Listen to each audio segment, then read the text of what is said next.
Ladies and gentlemen, my name is Brother King Kevin Dorival, and I want to pose this question to you guys. How is it that the African diaspora, year after year, decade after decade, continually refuses to assist Haiti? Haiti, who fought for the liberation and freedom of millions of people across the world. As a matter of fact, if you could make it to Haiti during the 18th, 19th century, the late 18th century, early 19th, you were freed. Whether you came from the colonies in America or colonies from Spain, France, or Britain in the Caribbean, you were freed if you can make it to the land. That's why Haiti was called Freedom Land. How is it that the African diaspora can constantly ignore the fight and the plight of Haitians, the Africans in Haiti? Haiti is comprised of 95 direct descendants of Africa. So I can't, for the life of me, I can't understand why 2017 that the African Union rejected Haiti for being part of that special union of African countries, when a majority of Haiti is built by Africans. As a matter of fact, the Haitian Revolution was not necessarily the Haitian Revolution. It was the African Revolution, and they named themselves Haiti. So how is it that we constantly ignore Haiti? Is it because we are afraid of the European countries? Or so we are afraid of losing the big house that we bought working for massa? Working for the oppressors? Is that the case?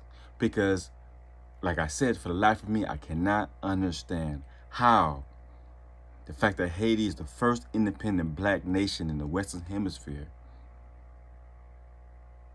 the first independent black nation in the Western Hemisphere, the second country in the Western Hemisphere to declare their independence, the first and only country to where the enslaved Africans revolted and created their own country, be denied to be part of the African Union. On top of that, Haitians, our ancestors, and I am African-Haitian myself, our ancestors fought in Savannah, Georgia, the oldest city in Georgia, during the American independence to help America gain their freedom from Britain. But we have the nerve to reject Haiti at the Texas border. When I say we, the American government, I do live in America. I do enjoy living in America. I don't know how long I'm going to be here. On top of fighting for America's independence in 1779, something that you guys will never hear about, the Chasseurs Volontaires de Saint-Domingue, which means the volunteers of Saint-Domingue, free Haitian soldiers came and fought. Not only that, the Louisiana Territory purchased that, thanks to Haiti, the United States, which was only 13 colonies at the time, tremendously increased by another 15 states because the fact that Haiti, the Haitians led by General Toussaint Louverture, was able to defeat Napoleon Bonaparte, who was, quote unquote, the best military strategist and leader of all time. But if he got beat by African soldier, General Toussaint Louverture, that means General Toussaint is the greatest. I'm just saying. But you never hear about Toussaint, but you hear all about Napoleon, Francis Napoleon.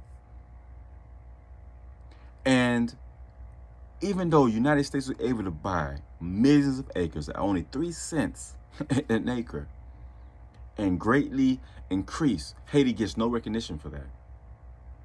The Haitian Revolution broke France. It broke France to the point where they had to cancel, Napoleon had to cancel his westward expansion of the world, because he was on the world domination thing just like Hitler and Alexander the Great. These two individuals, they were power-hungry psychopaths. I don't know how else to say it. General Toussaint, Jean-Jacques Dessalines, King Henry Christophe, Suzanne Belair, a few other Haitian women who fought in the Haitian Revolution that lasted from roughly 1790 to 1804, and we claim our own independence. Frederick Douglass promoted Haiti as if he was born and raised in Haiti. Matter of fact, he did live in Haiti because he was ambassador to Haiti. And he promoted Haiti at the World Fair in 1898. He promoted Haiti to other African Americans to get them to come to move to Haiti because he was getting ready to relocate to Haiti again, but this time permanently. But the Civil War broke out in 1865, so he chose to stay in America. He spoke about how beautiful Haiti was, how powerful Haiti was, how the people of Haiti were able to give freedom to so many people, even South Americans, Venezuela, Bolivia. As a matter of fact, the Haitian Revolution inspired one of the greatest revolts in American history, which was led by Nat Turner, who, by the way, his mother was of Haitian descent. She was an African-Haitian. You see, ladies and gentlemen, I'm not just saying and promoting Haitian history as the greatest history of all time because I'm Haitian. People like the Honorable Messiah Marcus Garvey even said it himself. And he said it in this letter called African Fundamentalism, which I'm going to repeat for you right now.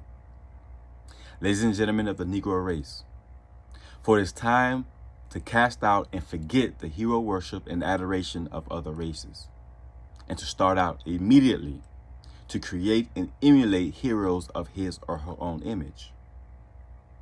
We must canonize our own saints, create our own martyrs, and elevate to positions of fame and honor those African men and women who have made distinct contributions to our racial history. Sojourner Truth is worthy of sainthood alongside Joan of Arc. Crispus Attucks and George William Gordon both are entitled to the halos of martyrdom, with no less glory of martyrs of any other race. The statesmanship and brilliancy of General Toussaint Louverture outshine those of Cromwell, Napoleon Bonaparte, and George Washington. Therefore, he deserves the highest praise amongst all heroes of men. Africa has produced countless women and men during times of peace and times of war, whose luster and bravery outshine those of any other people. So why not see greatness and excellence in ourselves? And in that same letter of African Fundamentalism by Marcus Garvey, he also stated we don't have to apologize for our greatness, for knowing our history.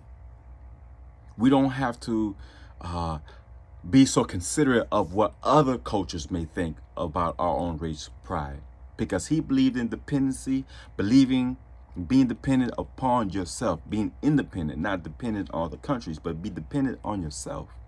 Do for self, do the most and best you can for yourself and for your people, collectively. Because as a people, we can rise. Haiti will rise again. But I ask this question, how is it that decade after decade, knowing that the U.S. occupied Haiti, invaded Haiti, colonized Haiti from 1915 to 1934, sent 300 plus Marines to come and murder 5,000 Haitians, 5,000 Haitians who revolted against the occupation of the island. The United States stole Haitian money, 500,000 gold francs, shipped it off to New York City Bank, which is Citibank today, who bought the loan that the French forced Haiti to pay the indemnity tax, which you call it a slave tax, it was 150 million francs, reduced to 90 million francs, which is equivalent to $22 billion today, which is no discussion about reparations for Haitians or Haiti. Until we take what is going on with Haitians today and connect it to the lustrous history of Haitians gaining their independence at the height of slavery, not when slavery was, kind of simmering away in 1865, and some countries got rid of it 1880s. Haiti, we took our freedom, and they've been paying for it ever since. Now, Hurricanes and storms and earthquakes, those are natural things. Now, this is say the earthquakes were natural, not man-made, like some people believe. Like President Chavez of Venezuela, before he passed away, who the Cap-Haitian airport is named after him. He's a big hero, big supporter of Haiti. As a matter of fact, he donated nearly $10 million to Danny Glover to complete a movie on Haitian history featuring Napoleon Bonaparte's arch enemy, General Toussaint Louverture, starring Wesley Snipes as General Toussaint. Oprah Winfrey also donated to that movie. But guess what? The movie still has not been made. And this has been going on for about 20 years. So I don't know what Danny Glover's doing, but I do know the last time I heard about it, because his grandmother's Haitian, he said that Hollywood would not allow him to produce this movie in their studios because there's no white heroes in it, and it portrays white people in a negative way. He said that in an article. So one must ask themselves, what is it so special? What is so powerful about Haiti that Hollywood is trying to blackball the history? The government is embargoed and enslaved and robbed and pillaged, extorted Haiti for the past 200 years. So you see my video, America's 200-year war against Haiti, inhumane war against Haiti. They treat our people horribly at the borders. You swear this is antebellum time, when people being enslaved and caught, with the slave catchers on horses and whips. It looked eerily similar. So I asked this question: why is it that the African people, African Americans, Jamaicans, Bahamians, throughout Africa, the motherland, are not stepping up for Haiti? Ask yourself that. Because right now, either now or never, we must do all that we can to help and support Haiti build themselves back up. They've been literally robbed of their future, of our future. Haiti represents all of us. It represents freedom. Every single black leader you can think of, from Frederick Douglass, Booker T. Washington, Harriet Tubman, Nat Turner, Demar Vesey, Anna Julia Cooper, for instance, Ellen Watkins Harper, Phyllis Wheatley. We could go down the list. Every single one of them knew about the Haitian Revolution and studied it and praised it and preached it to their children. As a matter of fact, in the 1950s and 60s, children used to fight in America. African American children used to fight to play Toussaint in school plays. That's how big it was then. But they blackballed that history, so we don't know about it. Because Haiti, in order for America's scheme to work, Haiti must be portrayed as poor. It has to be portrayed as poor, has to be portrayed as can't govern themselves. Obviously, because the American government has been placing American puppet presidents ever since the 1914s into Haiti. In order for this scheme to work, continually to rob Haiti, and rob Haiti of what? I can tell you what they're robbing of Haiti right now. Haiti has something called iridium. Iridium is the most expensive metal in the world. The most heaviest metal in the world. As a matter of fact, its weight is worth more than gold. 1 ounce of iridium is worth $6,000. There's 32,000 ounces in a ton. Haiti has mountains of iridium. Used for spaceships, spark plugs in cars, used for weapons, used for bombs. It's heat resistant. It doesn't corrode.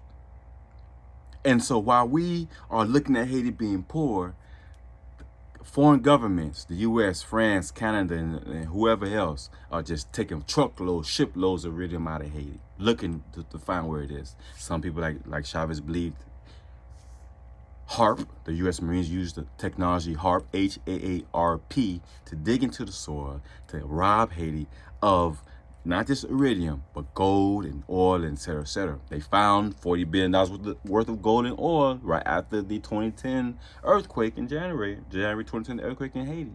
Killed over 300,000 people. Haiti was enslaved again by America during the 1934 invasion. They literally colonized Haiti with the Haitian American Treaty of 1915. Look that up. Look up Charlemagne Perrault, who was assassinated by U.S. Marines, killed, for leading revolution against the illegal occupation and invasion of Haitian people, tied to a door and dragged on a donkey through the town and took pictures and passed thousands of them around the country, thinking that it's going to intimidate the Haitian people, the home of the warrior kingdoms of the Dahomey. Dahomey is of West Africa, which is today Benin. It enraged them and caused them to kick the U.S. out. This must happen again. Revolution must happen. Haiti needs a third wave of revolution. The first wave was during the late 1700s under the leadership of General Toussaint Louverture. Second wave was led by Charlemagne Perrault during the 1915 occupation. The third wave is 2021, right now. Right now. Find the company you can donate to, organization, volunteer. Go to Haiti yourself. I represent and support the Courage to Believe International. Also, Athletes for Haiti United. And with ATL4Haiti.com. So go to KevinDorival.com or thecouragetobelieve.com.